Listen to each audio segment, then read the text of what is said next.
जिस प्रकार से हिंदी और भाषा बोली जा रही है, देश को तोड़ने के लिए, राजनीतिक स्वार्थ के लिए नए नैरेटिव गढ़े जा रहे हैं। एक पूरी सरकार मैदान में उतर करके भाषा गढ़ रही है। इससे बड़ा देश का दुर्भाग्य क्या हो सकता है? झारखंड का कोई आदिवासी बच्चा अगर ओलंपिक के खेल के अंदर जाकर के मेडल लेकर आएगा तो क्या हम ये सोचते हैं कि तो झारखंड का बच्चा है? पूरा देश कहता है हमारा देश है। हमारे यहां वैक्सीन, देश के करोड़ों लोगों को वैक्सीन का, हम ये कहेंगे वैक्सीन तो उस कोने में बनी थी इसलिए हक उनका है, देश को नहीं मिल सकती? कैसा सोच सकते हैं? क्या देश के अंदर ये भाव तोड़ने का क्या प्रयास हो रहा है? क्या इस प्रकार से देश को हमारा टैक्स, हमारे मनी किस भाषा में बोला जा रहा है? ये देश के भविष्य के लिए नया खतरा पैदा करने वाली बात है।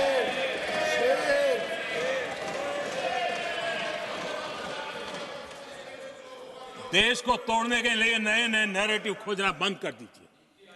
देश को आगे बढ़ना है, देश को एक साथ लेकर के चलने का प्रयास कीजिए।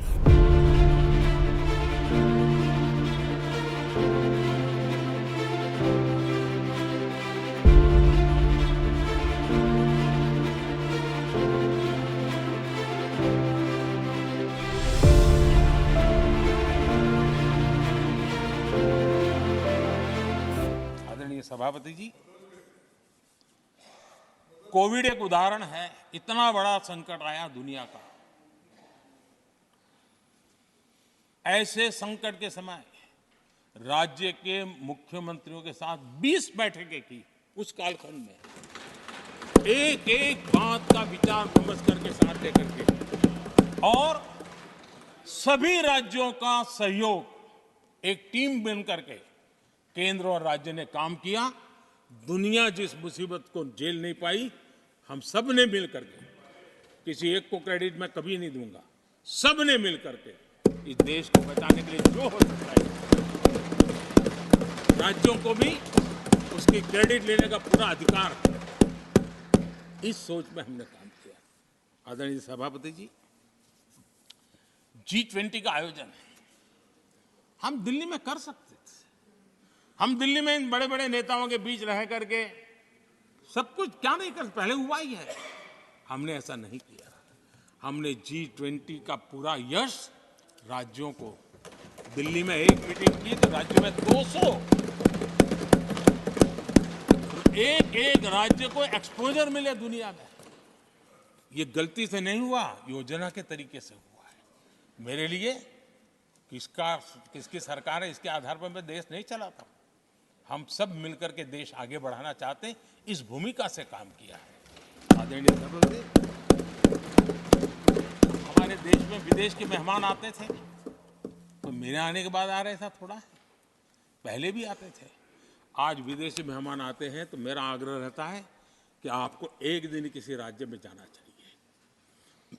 मैं उनको लेते के जाता हूं राज्यों में, ताकि उनको पता चले कि मेरा देश यानी दिल्ली नहीं है, मेरा देश चेन्नई में भी है, मेरा देश बेंगलुरु में भी है, मेरा देश हैदराबाद में भी है, मेरा देश पुरी में भी है, भुवनेश्वर में भी है, मेरा देश कलकत्ता में भी है, मेरा देश गुवाहाटी में भी है।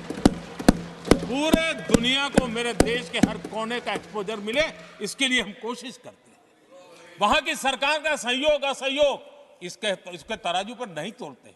एक ईमानदारी से इस देश के भविष्य के लिए पूरे विश्व मेरे भारत को जाने, इसके लिए हम इस प्रयास करते हैं। और मैं अभी भी 26 जनवरी को इतना बड़ा काम रहता है, सबको मालूम है। उसके बाद भी मैं 25 तारीख को फ्रांस के राष्ट्रपति को राजस्थान की गलियों में घुमा रहा था। मैं दुनिया को पता चले कि मेरा राजस्थान ऐसा है।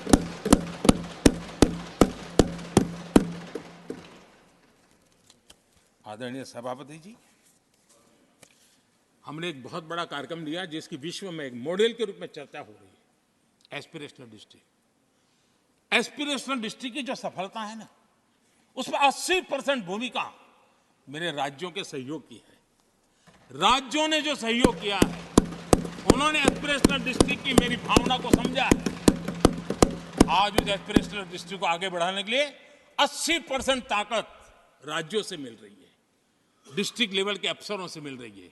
और जो राज्य, वो राज्य की औसत में भी आखिरी पायदान पे खड़े थे, वो आज नेशनल एवरेज के साथ कंपटीशन करने लगे। ये डिस्ट्रिक्ट कभी पिछड़ी डिस्ट्रिक्ट मानी जाती थी।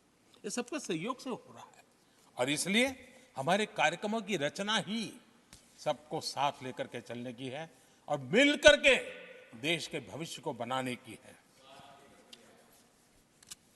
आज देश का हर कोना, हर परिवार विकास के फल प्राप्त करे, ये हम सबका दायित्व है और हम उसी दिशा में जाना चाहते हैं।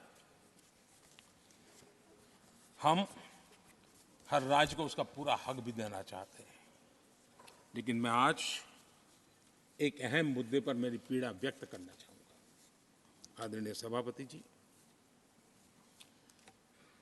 एक राष्ट्र हमारे लिए सिर्फ जमीन का टुकड़ा नहीं है, हम सबके लिए एक इकाई ऐसी है जो प्रेरणा देने वाली इकाई है।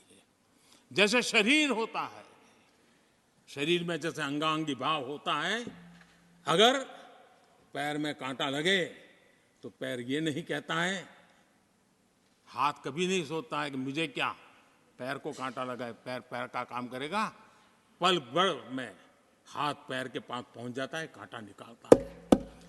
कांटा पैर को लगता है, आंख ये नहीं कहती कि आंसू मैं क्यों बहाऊं, आंसू आंख से निकलते हैं।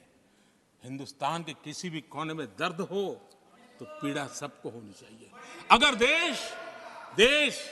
देश का एक कोना, अगर शरीर का एक अंग अगर काम नहीं करता है तो पूरा शरीर अपंग माना जाता है। शरीर जिस प्रकार से, अगर देश का भी कोई कोना, देश का कोई क्षेत्र विकास से वंचित रह जाएगा तो देश विकसित नहीं हो सकता है। और इसलिए हमें भारत को एक अंगांगी भाव से देखना होना चाहिए, उसको टुकड़ों में नहीं देखना चाहिए। जिस प्रकार से हिंदी और भाषा बोली जा रही है, देश को तोड़ने के लिए, राजनीतिक स्वार्थ के लिए नए नैरेटिव गढ़े जा रहे हैं। एक पूरी सरकार मैदान में उतर करके भाषा गढ़ रही है। इससे बड़ा देश का दुर्भाग्य क्या हो सकता है? आप मुझे बताइए, झारखंड का कोई आदिवासी बच्चा अगर ओलंपिक के खेल के अंदर जाकर के मेडल लेकर आएगा तो क्या हम ये सोचते हैं कि तो झारखंड का बच्चा है? पूरा देश कहता है हमारा देश है। जब एक झारखंड का बच्चे में प्रतिभा देखते हैं और देश हजारों करोड़ रुपया, हजारों लाखों रुपया खर्च करके उसको अच्छे कोचिंग के लिए दुनिया के किसी देश में भेजता है, तो हम ये सोचेंगे कि खर्चा झारखंड के लिए हो रहा है, क्या देश के लिए नहीं हो रहा है? हम क्या करने लगे हैं, क्या भाषा बोलने लगे?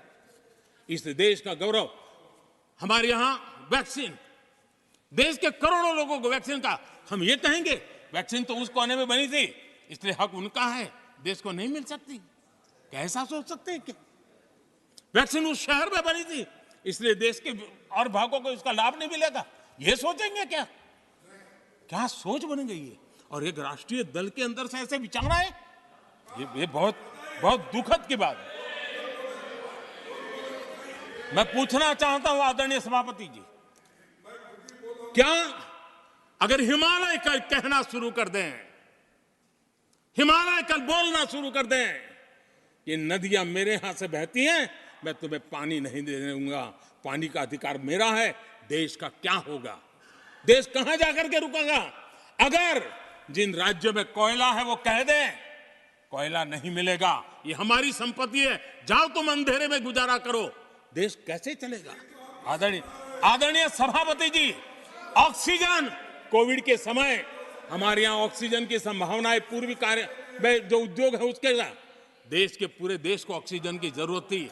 अगर उस समय पूरब के लोग कह करके बैठ जाते ऑक्सीजन को हम नहीं दे सकते, हमारे लोगों की जरूरत है, देश को कुछ नहीं मिलेगा, क्या होता देश का? उन्होंने संकट झेल करके भी देश को ऑक्सीजन पहुंचाया। देश के अंदर ये भाव तोड़ने का क्या प्रयास हो रहा है? क्या इस प्रकार से देश को हमारा टैक्स, हमारे मनी किस भाषा में बोला जा रहा है? ये देश के भविष्य के लिए नया खतरा पैदा करने वाली बात है।